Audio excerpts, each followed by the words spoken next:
Começando agora de novo com informação, vamos falar sobre declaração do imposto de renda. É que a partir de hoje começa, né? Está autorizado. Começa hoje, vai até 31 de maio. Mas nem todas as pessoas são obrigadas a declarar. E há uma série de critérios para determinar se é necessário ou não fazer a declaração. Para entender e saber se estamos nessa lista, eu converso agora com a presidente do Conselho Regional de Contabilidade de Goiás, a Sucena Rummel. Bom dia e bem-vinda ao Brasil Hoje.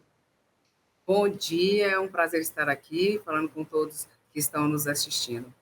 Sucena, para começar, eu queria que você falasse o seguinte: em relação aos anos anteriores, quais foram as principais mudanças na declaração?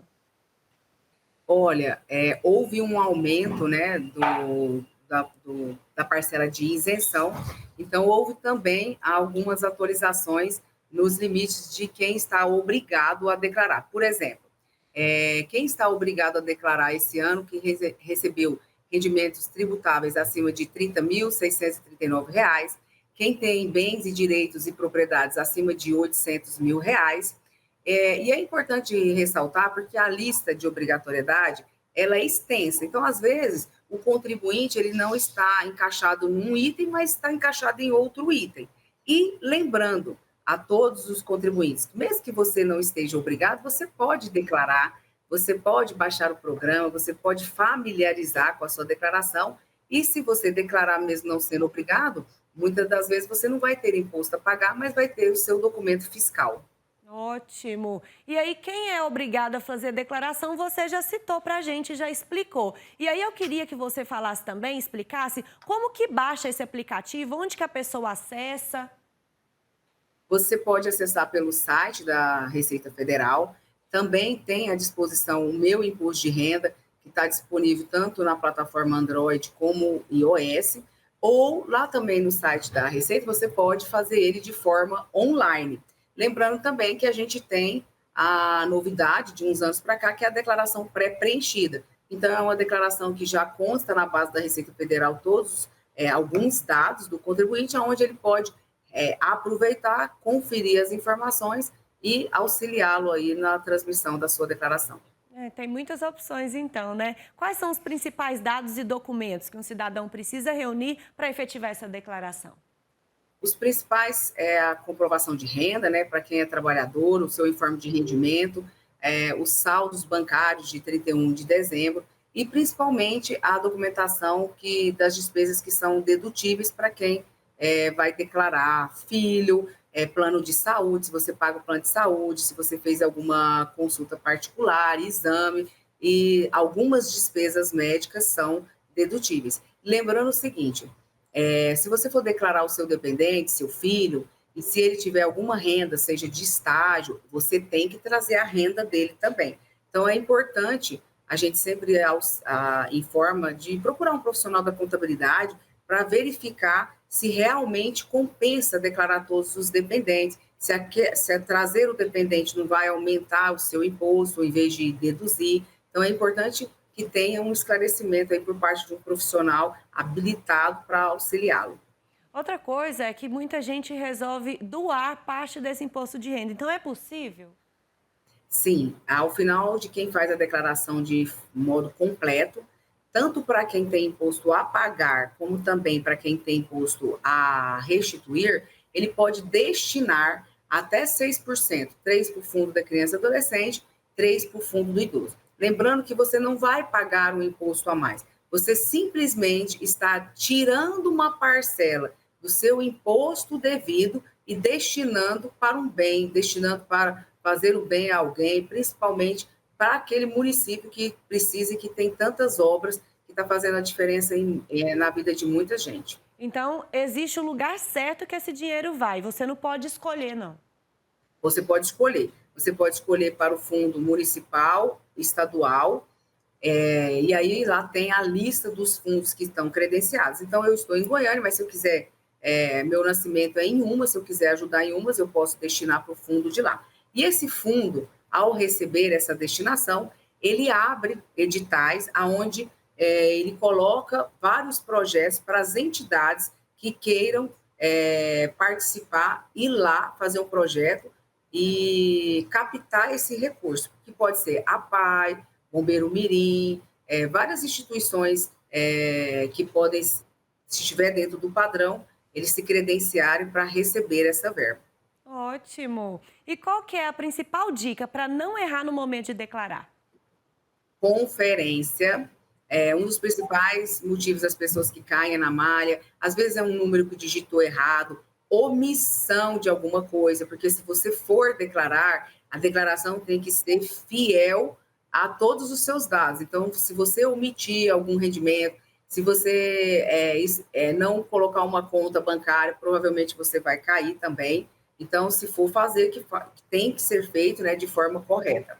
Olha, e você falou da malha, o que que seria a malha fina? Quais os riscos de cair nela? A malha, quando a Receita identifica alguma informação divergente, o contribuinte é notificado a prestar esclarecimentos ou retificar, né, aquela declaração. E sendo comprovado aí alguma falha, né, ou alguma fraude, ele é passível de multa e multas altíssimas. Então, assim, tem que se fazer de forma correta. E, claro, se você cai na malha, demora se você tiver imposto a restituir, demora mais a você ser restituído. Tem gente que fica com o CPF bloqueado, não é? Normalmente, as pessoas que são obrigadas a declarar e não declaram, elas ficam pendentes, com o CPF pendente de regularização e elas têm problema no cadastro dela. Então é bom ficar atento, né? A Receita Federal divulga um prazo para que a declaração seja entregue. O que acontece com o contribuinte se ele não fizer a declaração ou entregar fora desse prazo?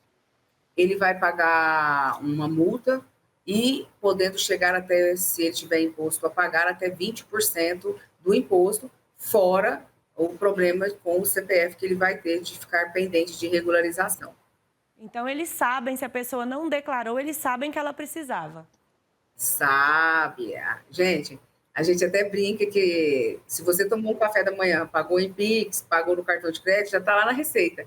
Por quê? Porque os planos de saúde, eles têm a obrigação de informar para a Receita Federal quem pagou. Os cartórios, eles também transmitem uma informação para a Receita Federal chamada de BOB, das transações de compra e venda de imóveis. Nós temos a E-Financeira, que é onde os bancos também informam para a Receita Federal. Então, assim, o fisco tem todas as suas informações. Nossa, então não dá para enrolar, né? Feita a restituição do imposto de renda, existem os perfis prioritários para receber?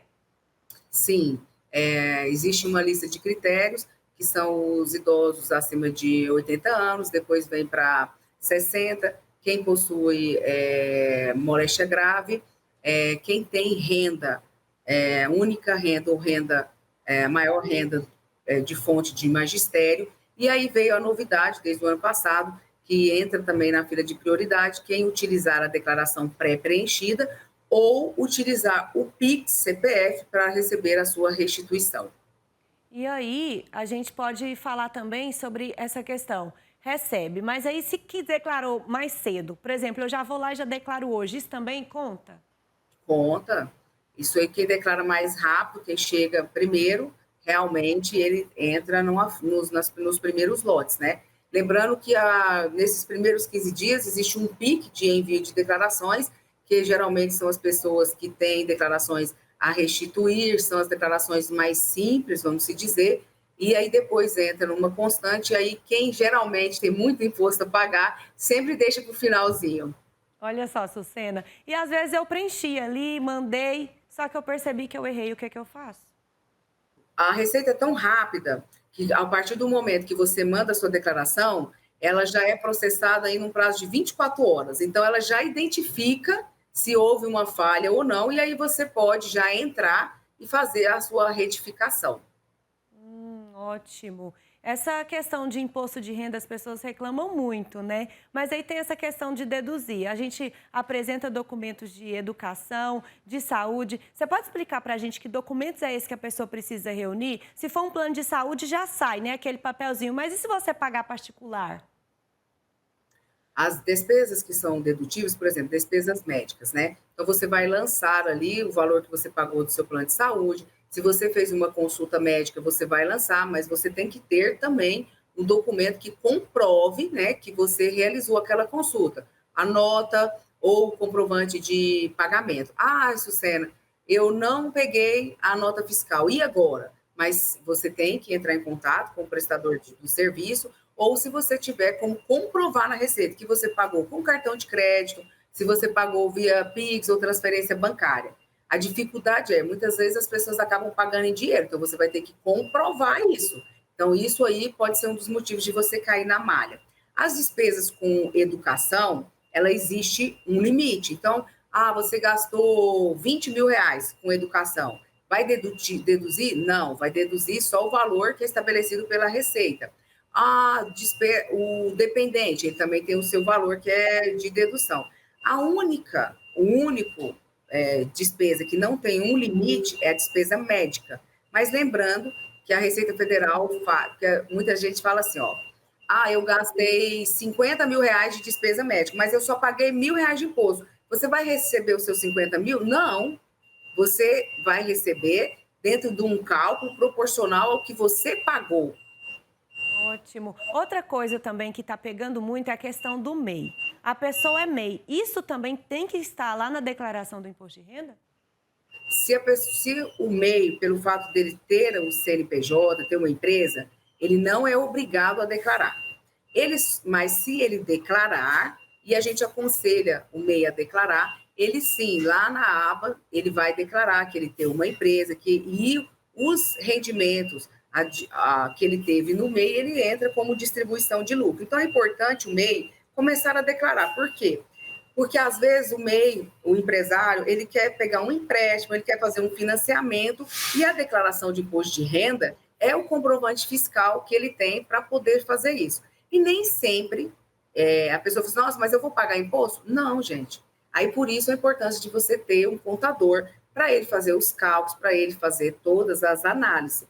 Então, assim, eu vejo que muitos contribuintes têm medo de declarar com medo de pagar. Eu não, viu? Eu falo para todo mundo, vamos declarar e pagar, porque se você está pagando é porque você está ganhando também, viu, gente? Olha só. Lembrando que sonegar imposto é crime, né?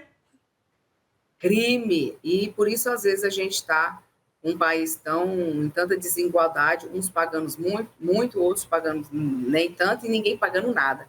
Então, é um momento da gente também ter uma consciência sobre a questão da educação fiscal e ficar em dia com o fisco. Sucena, muito obrigada pela sua participação e fica o convite para você voltar no Brasil hoje, tá?